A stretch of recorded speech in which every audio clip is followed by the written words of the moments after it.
Okay, so I thought I'd tell a fun story today. I've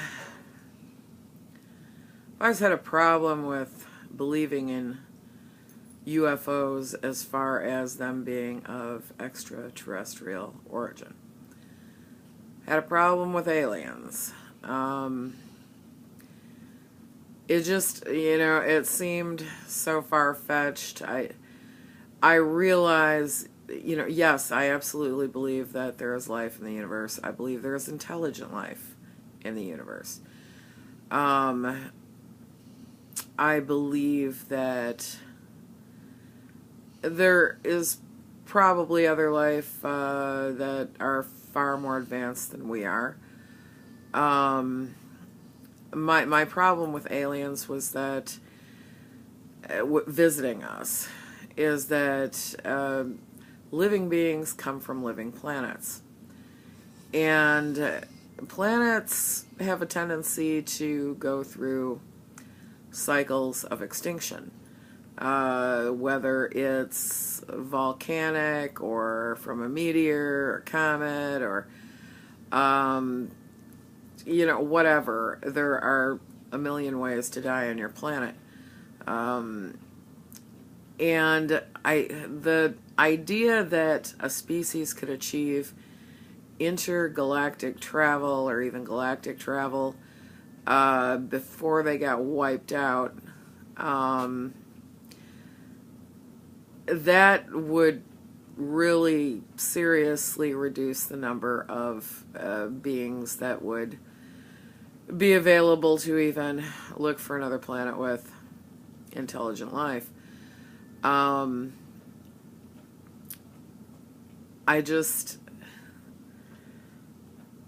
don't know. So, that leaves you with very few civilizations. And out of those civilizations, how many could pinpoint us in the universe, in the galaxy? It would be the odds are just very remote. But, nonetheless, I saw a UFO. I always believed, I always kind of thought that UFOs were just probably our own military, trying out their various new technologies. But my friend Janelle and I had quite the experience that I have tried ever since this happened. I think it was, when did this happen? I think it was in the winter of 84-ish, somewhere in there.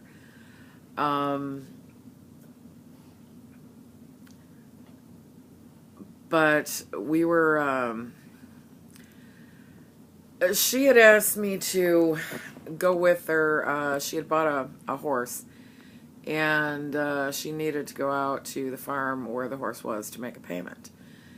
And I said, sure, I'll ride along. And we went out to this farmhouse. It was in Dighton, Michigan, which is nothing. It's just this little blip on, I'm not even sure why they named it. But we're out in the middle of nowhere. And she went up to the door of the farmhouse to write a note because the people were gone.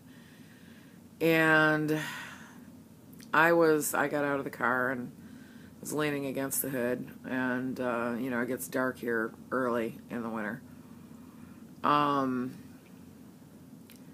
I was looking up the sky and I saw something moving. It was very small, and I thought, oh, cool, a satellite. So I was watching the satellite move across the sky, and then it suddenly went up, suddenly went down, started doing some strange things, and I think I have a hair on my tongue.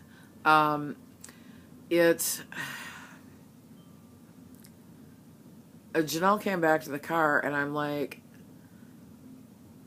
okay, I need you to look at this. And, she turned around, and I said, there's a star type thing, satellite type thing, and it is moving very oddly. And it was so small, at first she couldn't see it, and I pointed, and I had her look down my arm, and she kind of tracked it, and she saw it. And we watched it make some interesting maneuvers. But then something happened. We heard a droning sound all around us. It was this incredibly loud droning hum. And it was everywhere. And all of a sudden, that little pinpoint of light came down, just swooped right down out of its position in the stars and was over our heads. And it was very close. It was huge. When you are directly under an object and it is that large, it's very difficult to get a good guess on what size it actually is. I'm going to say several city blocks. It was that big. But it was delta wing shaped. It had this knobby thing on the front, and the really odd thing was that it was flying against the delta wing pattern. It was going like this instead of like that, like normal planes fly. It's not, like this, just open like that. And it was going very, very slowly over the farmhouse. And, of course, we were agape. We just sat there with our mouths hanging open. And it was moving so slowly. It was like a scene out of Battlestar Galactica. We could see everything. I mean, there was some apparatus under this ship. It was huge. And, of course, that was back before everyone had cell phones and video cameras and things of this nature. And all we could do was stand there and watch it. And it flew very slowly over our heads. Took it a while because it was big. And it cleared the farmhouse. And all of a sudden it shot back up into the sky in a different position, but it wasn't as far away. It would have been, comparable to about the size Venus would look like, in the morning sky. And the droning sound was gone, and we stared at it for a long time, and it didn't move. And so we got in the car, and we started down the road, and constantly looking over, and we had the windows down, even though it was really cold, just to see if we heard anything, because we'd heard that noise before. And sure as heck, that noise happened again. And this time there were these pinpoints of light that were flying from every direction, and they were flying toward that ship. I'll just call it the mothership for lack of any better explanation. And Janelle and I were wondering, well, let's drive up to the top of that hill over there, and that way we'll have a better vantage point. So we drove up to the top of the hill and got out, and there were these, the lights were all coming from every direction, and they would attach to the original ship, the mothership, for a few seconds, and then they would unattach, and either fly off in a different direction, or they would fly off a little ways, and then they'd drop these balls of light that would kind of flutter down and hit the earth. And I don't know how many there were. We weren't counting. We were in awe. I'm going to guess there were around 20 of these little ships that came and attached and either flew off or dropped these little balls of light. And so we waited, and the original ship remained stationary. And we couldn't wait there all night. We didn't know what was going on. And we started to drive off.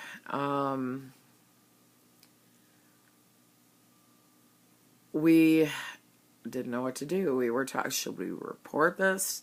Should we go call the police? I mean, what does one do when... I mean, yeah, I can see us on the phone with the sheriff. I mean, we were joking about it. It's like, yeah, my best friend and I were out in the country and we saw these UFOs, these, like, 20 of the damn things. They just came out of the sky from nowhere. You know, we wouldn't have been taken seriously. I mean, and nobody would have believed what we had seen. And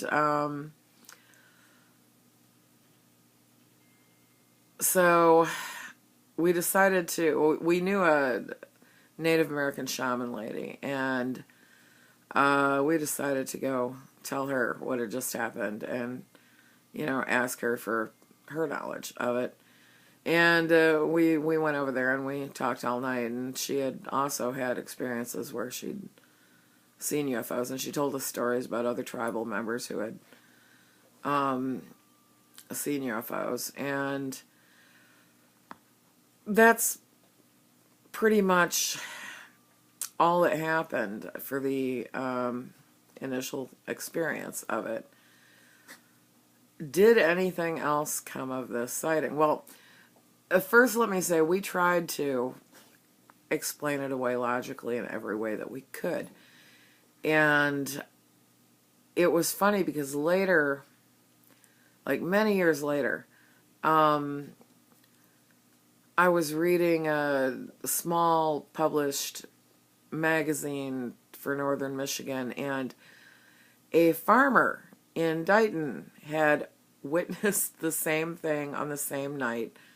If I remember, he was out there with his son, and so he must have been somewhere in the vicinity. We didn't know he was there. And there was no technology that we had, or we would even dream of having yet. I mean, that it could have fit, you know, 1984 like that. It just was mind-boggling. And I saw, this is one of the premier psychiatrists. He's the one who diagnosed me with temporal lobe epilepsy. He is one of the leading researchers using hypnosis as well. And so I thought I'd ask him. Okay, so I told him about the sighting. I told him about the farmer and everything, and we didn't even know the others were there. I mean, could this be some kind of mass hypnosis, even though we were unaware of each other in proximity? And he said, absolutely not. He said it doesn't work that way. So my hypnosis, mass hypnosis kind of theory just fizzled into the dust. And that was the last thing I had that was logical. And to this day, I cannot explain what we saw.